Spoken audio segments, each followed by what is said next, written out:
excluindo o Brasil nas avaliações internacionais. Para você ter uma ideia, no ranking geral da disciplina, o Brasil ocupa a 64ª posição. Por aqui, apenas 1% dos alunos no Brasil obtém os melhores níveis de rendimento em matemática. Analistas apontam impactos negativos da pandemia. A pandemia, paralisação nas salas de aula. Mas se o sistema educacional fosse 100% eficaz, a pandemia deixaria esse rastro? Quando a sociedade vai deixar para trás esses impactos da pandemia? Quais são as medidas que precisam ser tomadas para que o ensino básico seja de qualidade? É o que a gente vai debater agora, com a participação da professora adjunta da Faculdade de Educação de Itapipoca e da UES, Yasmin Marinho. Muito bom dia, professora. Bom dia a todos e todas. Nós temos também o doutor em Filosofia e Ciências de Educação, professor da UFC, Wagner Bandeira Andriola, que também está conosco. Bom dia, professor Wagner. Bom dia, meu caro Nonato. Bom dia a todos os presentes. Bom dia, professor Yasmin. Muito obrigado pela presença de vocês. Você também, ouvinte internauta, participa pelo chat do YouTube, pelo 981-543814. E eu já deixo aqui no ar a pergunta para os dois, vou dando preferência aqui à presença feminina responder na sua frente, professor. Por que exato. Por que a educação no Brasil vai tão mal, professora? Bom, queria cumprimentar os nossos ouvintes, as pessoas que estão nos acompanhando nesse debate, o Nonato. Primeiro dizer que a questão do Brasil ir muito mal no PISA, né, com relação aos resultados publicados, a gente tem questões também de dimensão política, né, envoltas nesse processo. Não é só uma questão também de dimensão do contexto pandêmico, né, que deve ser observada. As nossas avaliações que nós produzimos no âmbito nacional e também estadual, elas não têm o mesmo formato, por exemplo, que as avaliações do PISA, né? Então, a avaliação do PISA ela é muito mais complexa em termos do que ela avalia e do que ela mensura também de informações. E caberia ao país fazer adequações nesse sentido para a gente ter mais termos de comparação com relação a esses resultados. A avaliação do PISA ela foi aplicada em um momento posterior justamente por conta da pandemia, então ela traz esse retrato desse contexto pandêmico, dos efeitos da pandemia para a educação nacional. O Brasil ele tem participado desde a primeira edição do PISA, né, o país que participa desde os anos 2000 dessa avaliação, e ele tem apontado aí na sua contextualização histórica de participação, um movimento estável de resultados. Em comparação até com os países da OCDE, nessa última edição, ele teve quedas menores, né? Mas essa estabilidade, ela não é um sinal positivo, né? De fato, a educação nacional precisa se preocupar mais com as questões de dimensão contextual, socioeconômica, né? Os dados do PISA revelam isso. As nossas desigualdades, em termos de desigualdade educacional e social, estão escancaradas nesses resultados. Quando a gente observa as diferenças regionais, norte e nordeste do país, né, apresentam os menores indicadores, né, com relação às médias do PISA. E essas questões demandam políticas intersetoriais, né, não só políticas que observem a questão da educação, da melhoria desses indicadores, da ampliação da alfabetização, como foi colocado, inclusive, pelo ministro da Educação, Camilo, na apresentação dos dados, né, que há um movimento de proposição de políticas nesse esforço, né, de alfabetizar os meninos na idade certa. Há também um esforço notável dos estados, né, os resultados mostram isso, já que o corte de aplicação são de alunos de 15 anos, então alunos que estão, né, possivelmente matriculados no ensino médio. Então os dados, apesar de muito alarmantes no sentido da aprendizagem de matemática, mas não só matemática, leitura e ciências também, eles nos provocam aí para pensar um pouco sobre como os estados fizeram, né, se esforçaram para garantir a educação em contextos de pandemia.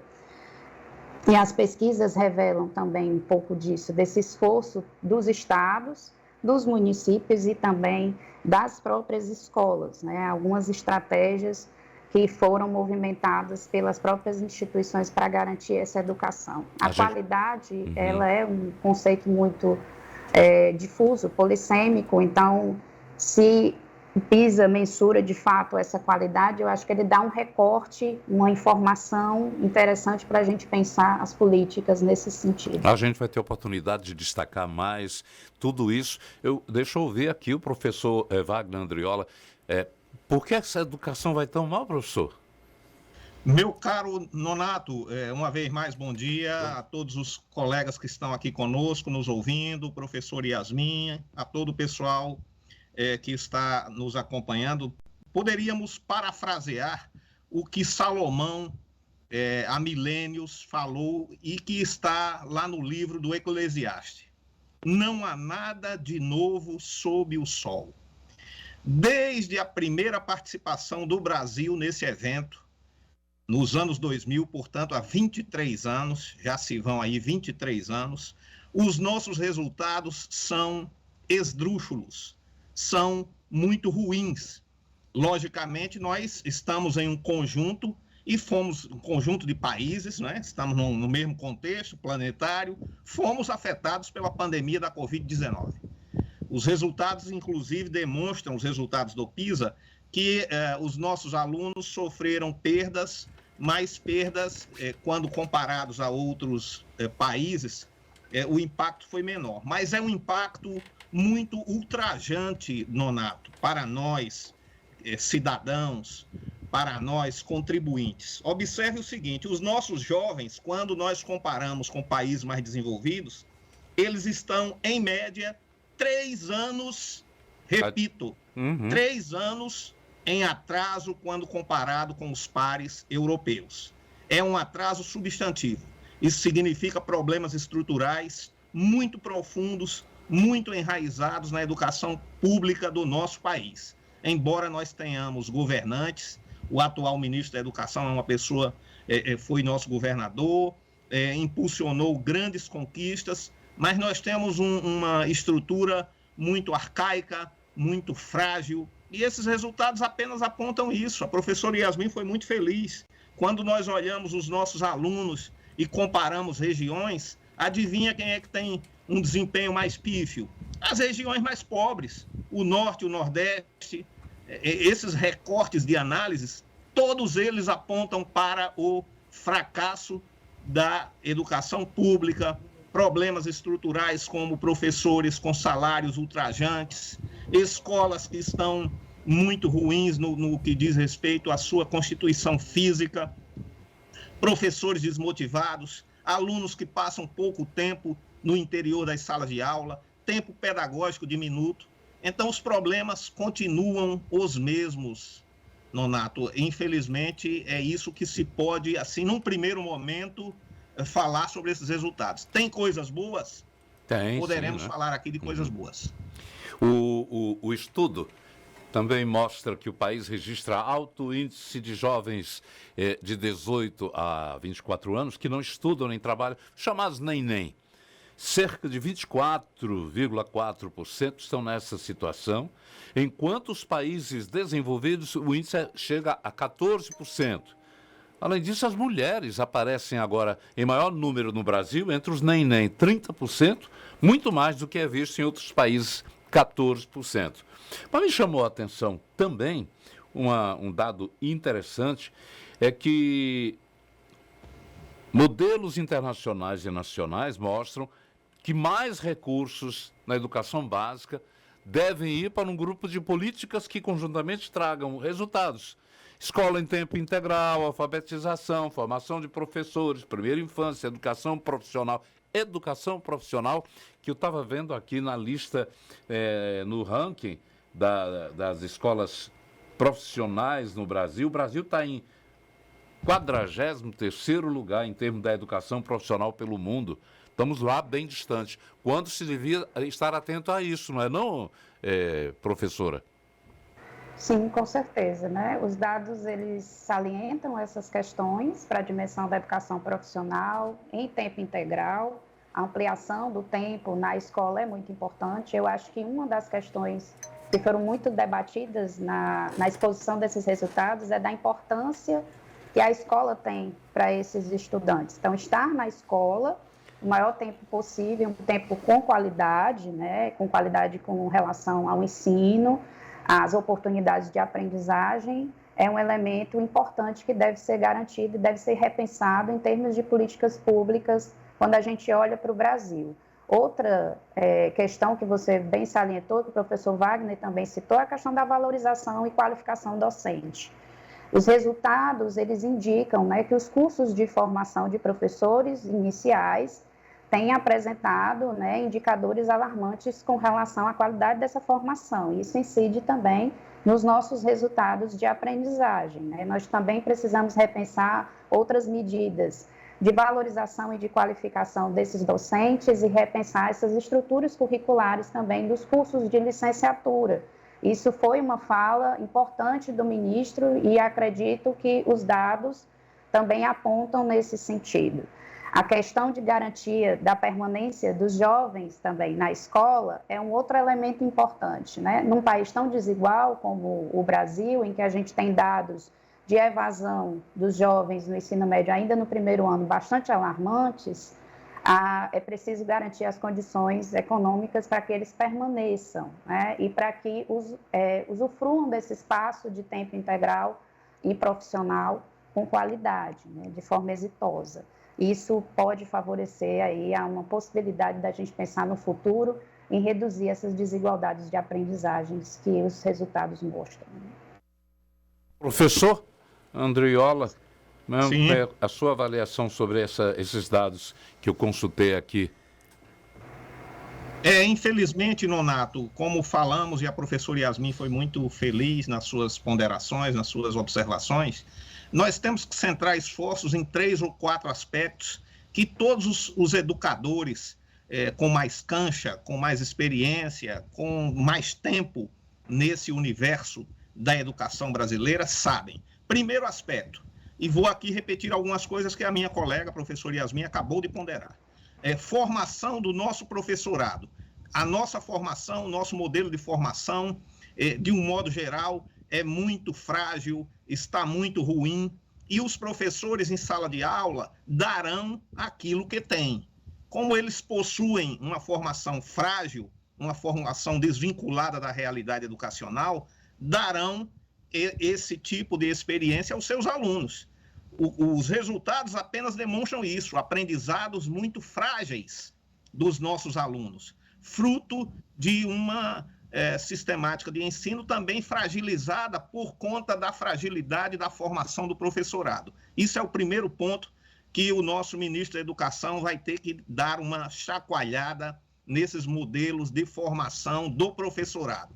São arcaicos, são frágeis, estão ultrapassados. Segundo aspecto, para formar um bom professor, eu tenho que cuidar da remuneração desse professor.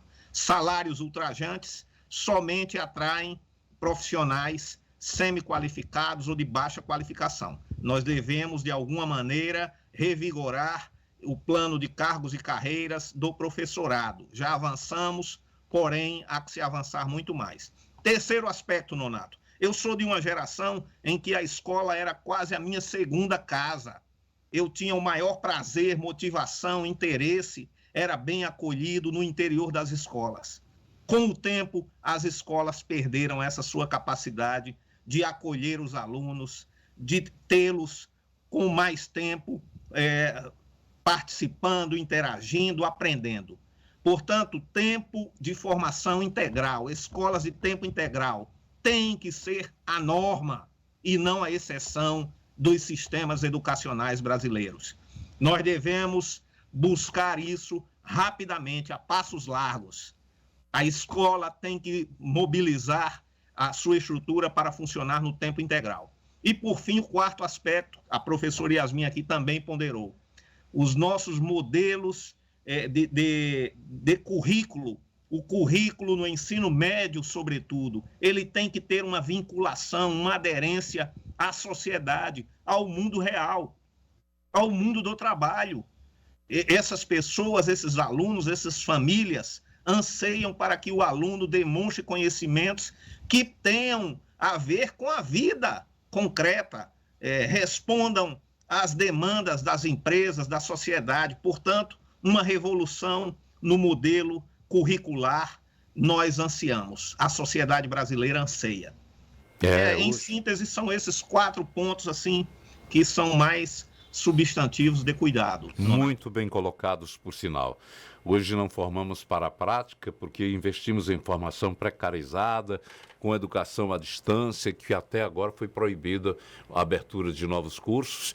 E em relação também ao investimento em professores, não só na preparação docente, que deve ser adequada, os salários baixos, a gente não deve esquecer esse dado, não. Eu vou fazer um intervalinho, é rápido, enquanto vocês bebem uma aguinha, e a gente vai ouvir também o público a respeito. 10h25. Jangadeiro Band News FM. 8h27 com o debate sobre a questão do ensino da OCDE. O CDE é a Organização para a Cooperação e Desenvolvimento Econômico. Ela traçou o perfil de 81 países e colocou o Brasil numa situação que realmente merece a atenção das autoridades. Yasmin Marinho, a professora da Faculdade de Educação de Itapipoca da UES, está conosco. O Wagner, o professor Bandeira Andreoli, doutor em Filosofia e Ciências de Educação, professor da UFC, também está conosco. E um ouvinte falou aqui sobre a questão do tempo reduzido que se tem nas escolas. Aí ele apontou que é uma das razões pelas quais o Brasil gasta menos, segundo um relatório da própria OCDE que falou ontem. Exatamente. Alguns países desenvolvidos como Austrália e Dinamarca chegam a ter 50% mais tempos de aula no ensino fundamental do que é oferecido no Brasil. No Brasil são apenas 4 horas por dia, não é, professor Andreola? Mas tem a questão do tempo, né? Só complementando, mas tem que ser um tempo de qualidade. Tempo de qualidade. Também passar o dia também você faz nada. Eu estava vendo ontem uma aula de uma escola onde o professor juntava os alunos, comprou torta, e o aluno que não respondesse a pergunta do outro jogou torta na cara. Passou sério. Isso é ensino, professor? Deixa eu perguntar. Infelizmente nós temos esse tipo de prática que destoa do modelo que nós ansiamos, que nós vislumbramos como ideal, né? Falar sobre o tempo pedagógico é falar sobre uma chaga aberta na educação brasileira. Você citou esse valor de 4 horas. Se nós imaginarmos um professor que lida com crianças aí de 7 a 10 anos em sala de aula, ele vai gastar entre 30 e 40 minutos para pôr essa sala em ordem, para fazer a sua chamada, para fazer com que os alunos comecem a ter um mínimo de atenção para abordar o conteúdo. Então, na realidade, essas 4 horas, elas se reduzem à metade desse tempo. Aproximadamente 50% dessas 4 horas é que serão efetivamente empregadas pelo professor para abordar o conteúdo, e aí nós sabemos que de vez em quando a abordagem dos conteúdos padece de qualidades, tem sempre um professor com uma torta, tem outro que vai comentar e falar assuntos que apenas de alguma maneira se aproximam do conteúdo que deveria abordar. Então é um problema sério. O que nós podemos dizer é que quanto mais tempo o aluno passa no interior da escola, maior e melhor o aprendizado desse aluno. Esse aprendizado estará sendo fortalecido, as interações entre os alunos, não somente em sala de aula, nos grupos de estudo, mas na troca de informações, nas brincadeiras entre eles, no clima escolar. Tudo isso favorece ao aprendizado do aluno, tudo isso fortalece o seu nível cognitivo, tudo isso vai, de alguma maneira, impactar muito positivamente sobre esse aluno, Nonato. Então, o ideal é que nós tivéssemos uma escola de tempo integral, em que a criança entra em torno das 7 da manhã. Durante a sua manhã, ele vai ser aproximado a esses conteúdos pedagógicos, com uma merenda escolar que produza a energia mental para que as sinapses ocorram. Sem sinapse não há aprendizado, e só há sinapse se o aluno estiver bem alimentado. O almoço, na parte da tarde, trabalhar conteúdos mais amenos, conteúdos culturais, conteúdos artísticos, conteúdos para o desenvolvimento físico e psicomotor, enfim, um tempo das 8 da manhã às 5 da tarde, às 18 horas, seria o tempo considerado ideal para que esse aluno possa efetivamente ter um aprendizado sólido, que essas avaliações pudessem captar em toda a sua essência. Nonato. Professora Yasmin, eu estou vendo aqui que até alunos mais ricos no Brasil estão abaixo da média global de matemática. Então, quem estuda também na escola particular tem passa por esse sofrer, entre aspas, aí, não é? Sim, a questão dos resultados da matemática, que estão associados também a esse contexto da pandemia, né, que foi um recorte de avaliação do PISA, né, desse último PISA, a gente pode dizer que tanto a parte da disciplina, né, do componente matemática e ciências, por questões de como repassar, né, como tratar, mediar esses conhecimentos de forma remota, dificultou ainda mais a apreensão e compreensão desses conteúdos. Mas não é só isso que deve ser observado, né? Existe uma questão anterior, a formação básica, até chegar à fase dos 15 anos, que é o corte avaliado, também foi precarizada nesse sentido. Então, a gente, mesmo com algumas práticas, que inclusive as avaliações externas que nós aplicamos em âmbito nacional e estadual focalizam muito em língua portuguesa e matemática, mesmo com todo esse trabalho e todo esse esforço, a gente ainda não consegue dar conta dos conteúdos mínimos nessas áreas que, quando avaliados, eles apresentam, né, indicadores abaixo da média internacional e inclusive nacional. Ainda é um grande desafio que nós temos, tanto não só na matemática, que foi o foco do PISA atual, mas também na área de ciências. Inclusive, observando, né, o que o PISA avalia, ciências a gente não avalia, né, em termos de política de avaliação nacional e nem estadual. Estamos caminhando para isso. Então, provavelmente, no futuro, a gente vai ter aí mais indicadores, maiores informações sobre esses déficits que vão aí se apresentando nesses resultados do PISA.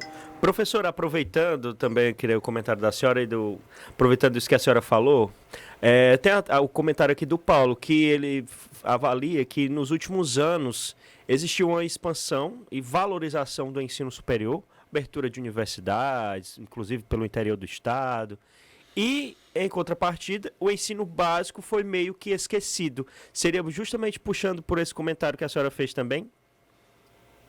Se a gente pensar, né, obrigada, né, Paulo, pela pergunta, né, se a gente pensar esse corte da contextualização das políticas, né, houve sim uma expansão na questão da oferta do ensino superior, na ampliação das universidades, expansão, inclusive interiorização, mas nos últimos anos, né, pegando aí o corte de 2019, nos últimos 4 anos anteriores a esse atual governo, a gente teve, sim, um processo de redução de políticas educacionais focalizadas na qualificação da educação básica. Nesse debate de ampliação das oportunidades educativas, de redução das desigualdades.